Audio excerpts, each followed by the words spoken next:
Hi friends, welcome back to our YouTube channel. ఈ వీడియోలో మనం టెట్కి సంబంధించిన ప్రీవియస్ పేపర్ని మనం డిస్కస్ చేయబోతున్నాం. సో మనకి ప్రీవియస్ పేపర్స్ అనేవి చాలా ఇంపార్టెంట్. రాబోయే టెట్ ఎగ్జామ్లో ఒకసారి ప్రీవియస్ పేపర్స్ అన్నీ మనం చూసుకుంటే మనకి చాలా యూస్ఫుల్ అవుతుంది. సో దానికోసం మన యూట్యూబ్ ఛానల్లో అన్ని ప్రీవియస్ పేపర్ని మనం అప్లోడ్ చేయడం జరుగుతుంది. కాబట్టి ఒకసారి మీరన్నీ చూస్తే మీకు చాలా యూస్ఫుల్గా ఉంటాయి. సో తప్పకుండా మా ఛానల్ని సబ్స్క్రైబ్ చేయండి. ఇది మీకు చాలా యూస్ఫుల్గా ఉంటుంది. సో మనం ఈ వీడియోలోని మనం టెట్కి సంబంధించి 2024లో జరిగిన టెట్ ఎగ్జామ్లో ప్రీవియస్ పేపర్ని మనం డిస్కస్ చేస్తున్నాం. ఈ పేపర్లో మనం సైకాలజీ బిట్స్ని మనం డిస్కస్ చేయబోతున్నాం. సో మనం ఇక వీడియోలోకి వెళ్దాం. సో ఫస్ట్ క్వశ్చన్ మనం గమనించినట్లయితే అహం ఈ సూత్రం ఆధారంగా పనిచేస్తుంది. ఆప్షన్స్: నైతికత, వాస్తవికత, సంతోషదాయక, బాధాకర. Correct answers. ఆప్షన్ 2 అనేది కరెక్ట్ ఆన్సర్. అహం అనేది వాస్తవికత అనే సూత్రం ఆధారంగా పనిచేస్తుంది. నెక్స్ట్ వన్: ప్రయోజనాత్మకంగా ప్రవర్తించడానికి, హేతుబద్ధంగా ఆలోచించడానికి, తన చుట్టూ ఉన్న పరిసరాలతో ఫలప్రదంగా మసలుకోవడానికి వ్యక్తికి అవసరమయ్యే సామర్థ్యాన్ని ఏమని పిలుస్తారు? అభిరుచి, వైఖరి, ప్రజ్ఞ మరియు సహజ సామర్థ్యం. ఆన్సర్ ఈస్ ప్రజ్ఞ. దాన్ని మనం ప్రజ్ఞ అని పిలుస్తాము. ప్రయోజనాత్మకంగా ప్రవర్తించడానికి, హేతుబద్ధంగా ఆలోచించడానికి, తన చుట్టూ ఉన్న పరిసరాలతో ఫలప్రదంగా మసలుకోవడానికి వ్యక్తికి అవసరమయ్యే సామర్థ్యాన్ని మనం ప్రజ్ఞ అని పిలుస్తాము. ఈ క్వశ్చన్ చాలా ఇంపార్టెంట్, చాలాసార్లు రిపీట్ అయింది. పూర్వ బాల్య దశను ఇలా కూడా పిలుస్తారు: అన్వేషణ, ముఠా దశ, అనుకరణ, అలాగే పగటి కలలు కనే దశ. Correct answer.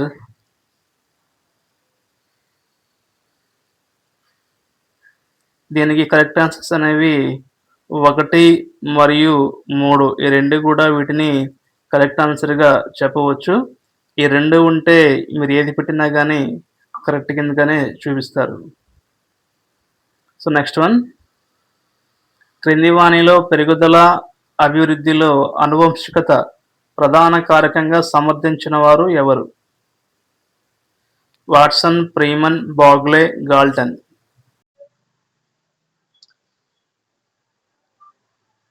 So answer is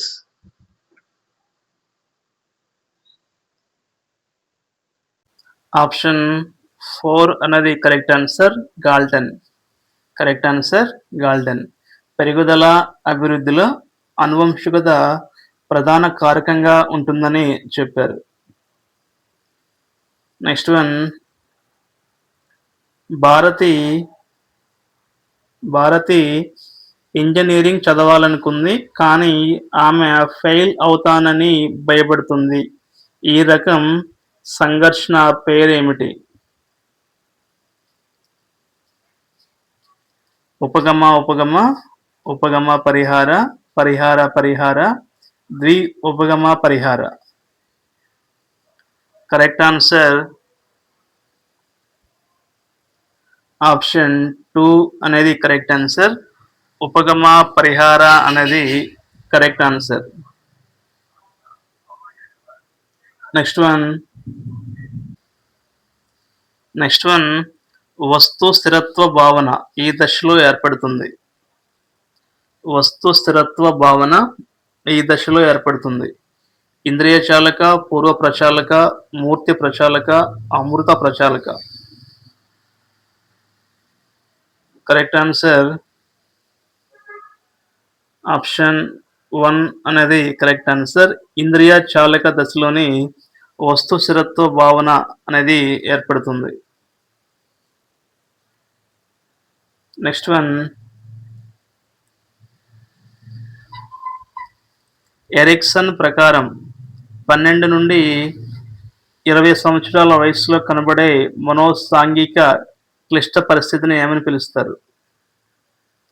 Ericsson ప్రకారం 12 నుండి 20 సంవత్సరాల వయస్సులో కనబడే మనోసాంఘిక క్లిష్ట పరిస్థితి.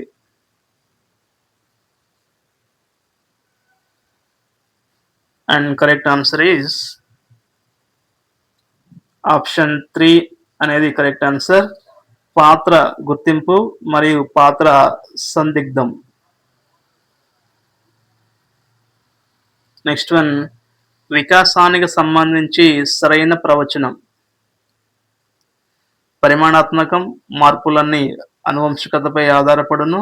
భౌతిక మార్పులకు సంబంధించినది. సమగ్రము మరియు విస్తృతము. వీటిలో వికాసానికి సంబంధించి సరైన ప్రవచనం ఏది?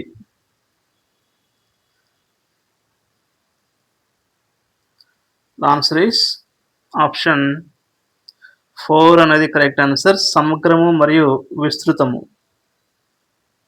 నెక్స్ట్ వన్, క్రింది వానిలో ప్రక్షేపక పరీక్ష కానిది.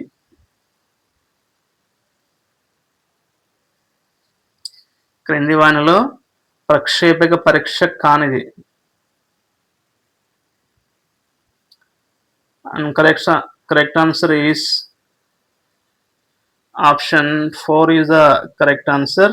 బాటియా బ్యాటరీ పరీక్ష అనేది ప్రక్షేపక పరీక్ష కాదు. నెక్స్ట్ వన్, బాలల వికాస దశలో వాగుడుకాయ దశ అని దేనిని పిలుస్తారు? ఆప్షన్స్ శైశవ, పూర్వ బాల్య, ఉత్తర బాల్య, కౌమార దశ. అండ్ ఆన్సర్ ఈస్ ఆప్షన్ 2 అనేది correct answer.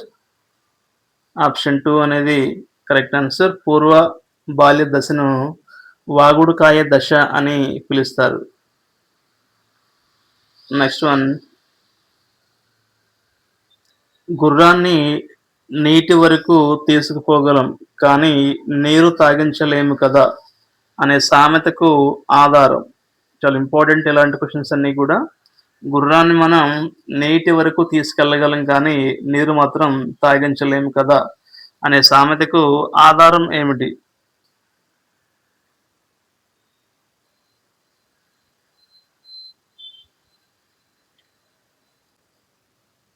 Answer is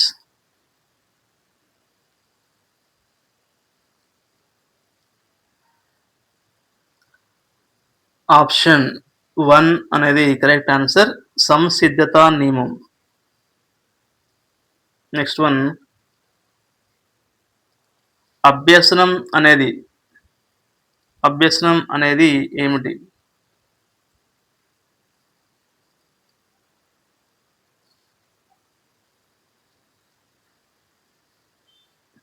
answers option 4 అనేది కరెక్ట్ ఆన్సర్. సంక్లిష్ట క్రియాత్మక ప్రక్రియని మనం అభ్యసనం అని చెప్పుకుంటాం.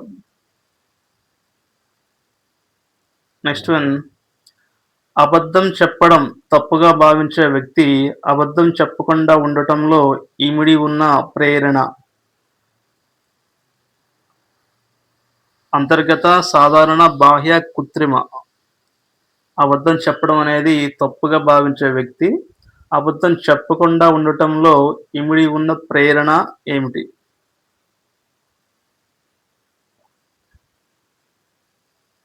అండ్ ఆన్సర్ ఈస్ అంతర్గత ప్రేరణ. నెక్స్ట్ వన్, అక్షాంశాలు, రేఖాంశాలు అనే భావనలు ఈ భావనలకు ఉదాహరణలు. సరళ, మూర్త, అమూర్త, సంక్లిష్ట. అక్షాంశాలు, రేఖాంశాలు అనేవి ఏ భావనలకి ఉదాహరణలు?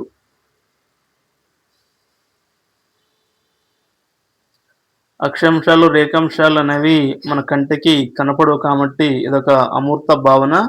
అలాగే సంక్లిష్ట భావన. కాబట్టి ఆప్షన్ 4 అనేది కరెక్ట్ ఆన్సర్. సి మరియు డి.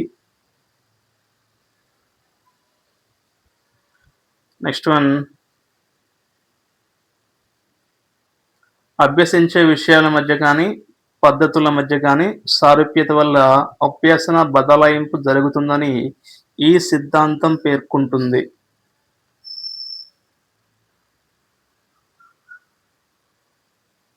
కరెక్ట్ ఆన్సర్ ఆప్షన్ 2 అనేది కరెక్ట్ ఆన్సర్. సమరూప మూలకాల సిద్ధాంతం. సమరూప మూలకాల సిద్ధాంతం పేర్కొంటుంది. నెక్స్ట్ వన్, నిబంధన ఏర్పడిన తర్వాత నిర్నిబంధిత ఉద్దీపనం ఇవ్వడం ఆపేస్తే అది దేనికి దారి తీస్తుంది? నిబంధన ఏర్పడిన తర్వాత నిర్నిబంధిత ఉద్దీపనం ఇవ్వడం ఆపేస్తే అది దీనికి దారి తీస్తుంది? పునర్బలనం, ఆయత్న సిద్ధ స్వాస్థ్యం, విలుప్తీకరణం, సామాన్యీకరణం.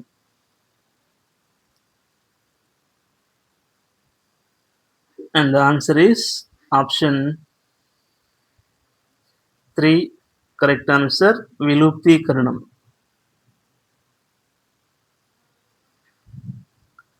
నెక్స్ట్ వన్, ఆకృతి క్షేత్ర సంబంధాన్ని మొదటిసారిగా వివరించిన శాస్త్రవేత్త ఎవరు?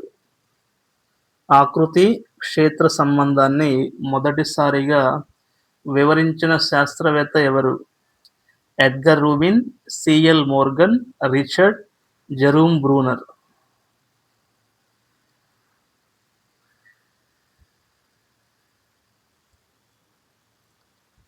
Answer is Edgar Rubin. Correct answer is Edgar Rubin.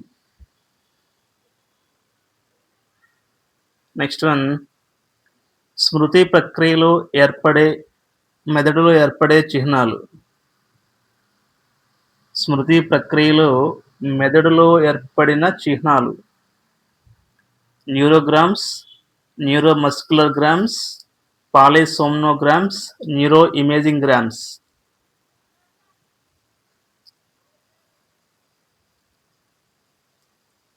And the answer is option 1 అనేది కరెక్ట్ ఆన్సర్, న్యూరోగ్రామ్స్. స్మృతి ప్రక్రియలో మెదడులో ఏర్పడే చిహ్నాలని మనం న్యూరోగ్రామ్స్ అని పిలుస్తారు. నెక్స్ట్ వన్, రాష్ట్రాలు ముఖ్య పట్టణాలు నేర్చుకోవడంలో ఇమిడి ఉన్న అభ్యసనం. నియమాల అభ్యసనం, సాధారణీకరణ, క్రమయుత వాస్తవికత అభ్యసనం.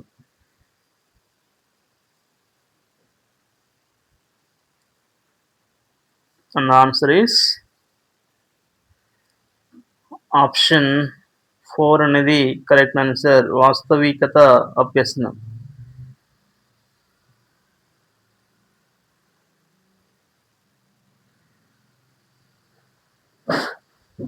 నెక్స్ట్ వన్, కింది వాటిలో ఒకటి భావావేశ రంగానికి చెందదు.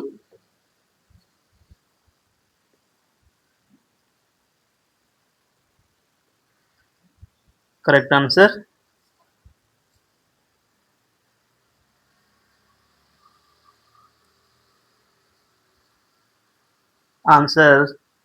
ఆప్షన్ 3 అనేది కరెక్ట్ ఆన్సర్. అవగాహన చేసుకోవడం అనేది భావావేశ రంగానికి చెందినది కాదు. Next one,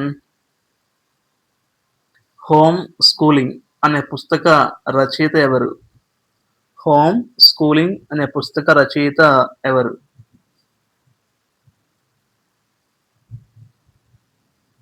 option correct answer John Holt. John Holt అనే రచయిత హోమ్ స్కూలింగ్ అనే పుస్తకాన్ని రాశాడు. నెక్స్ట్ వన్, శైశవ దశలో ఉన్న బాలుడు ఇతర కుటుంబ సభ్యుల మధ్య తన అమ్మను గుర్తించడం అనేది ఏ అభ్యసన కిందకి వస్తుంది?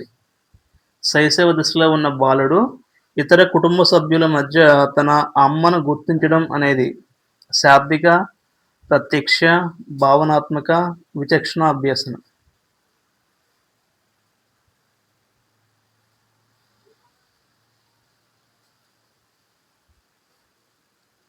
And the answer is 4. Correct answer విచక్షణ. విచక్షణ అభ్యసనం అనేది correct answer. Next one, digital India కార్యక్రమాన్ని ప్రారంభించిన భారతదేశ ప్రధాని ఎవరు?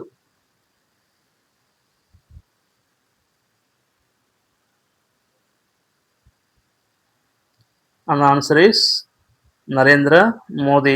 డిజిటల్ ఇండియా అనే కార్యక్రమాన్ని భారత ప్రధాని మోదీ గారు ప్రారంభించారు. నెక్స్ట్ వన్, క్రింది వానిలో అమూర్త భావన కానిది. అమూర్త భావన కానిది. అమూర్త భావన అంటే మన కంటికి కనిపించనిది, కంటికి కనిపించిన వాటిని అమూర్త భావనలు అంటారు. వాటిలో అమూర్త భావన కానిది. న్యాయం అనేది మన కంటికి కనపడదు, నిజాయితీ కంటికి కనపడదు, సెకను, అలాగే ఆకుపచ్చ రంగు. వీటిని గమనిస్తే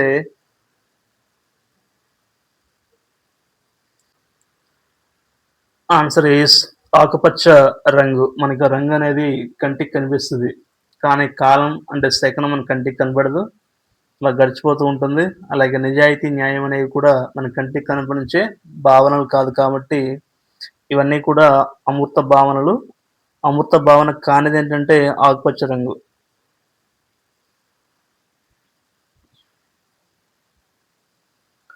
నెక్స్ట్ వన్, క్రింది వానిలో మొదటి తరం కంప్యూటర్ ఏది?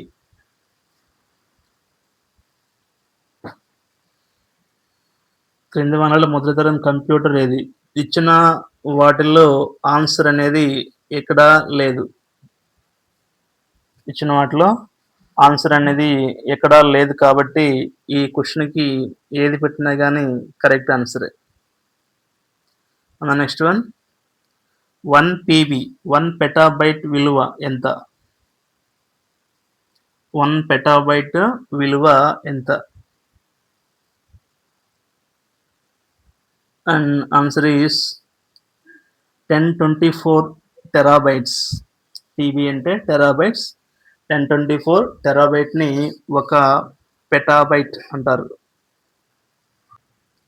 నెక్స్ట్ వన్, భారతదేశంలో విఎస్ఎన్ఎల్ సేవలు ప్రారంభించిన సంవత్సరం ఏది?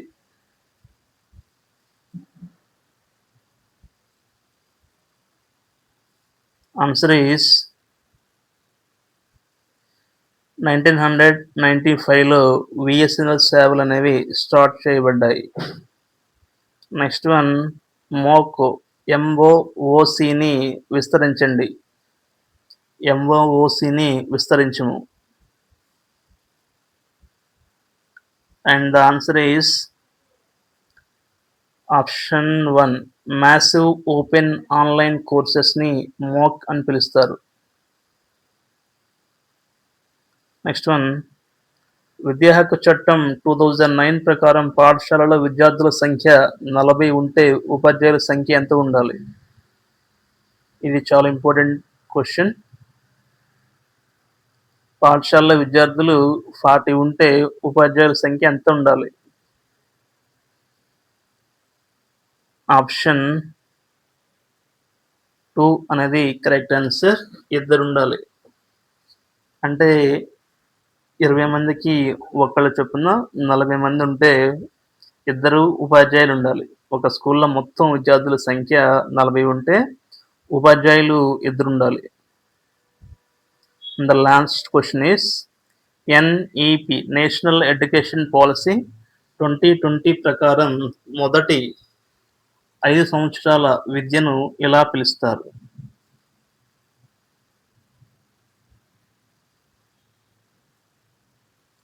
ఆన్సర్ ఈస్ ఆప్షన్ 1 పునాది పర్వక. తెలుగులో ఇలా ఉంటాయి, పునాది పర్వక విద్య అని పిలుస్తారు. మొదటి 5 ఇయర్స్ ఎడ్యుకేషన్ని పునాది పర్వక పూర్వక విద్య అని పిలుస్తారు NEP 2020 ప్రకారం.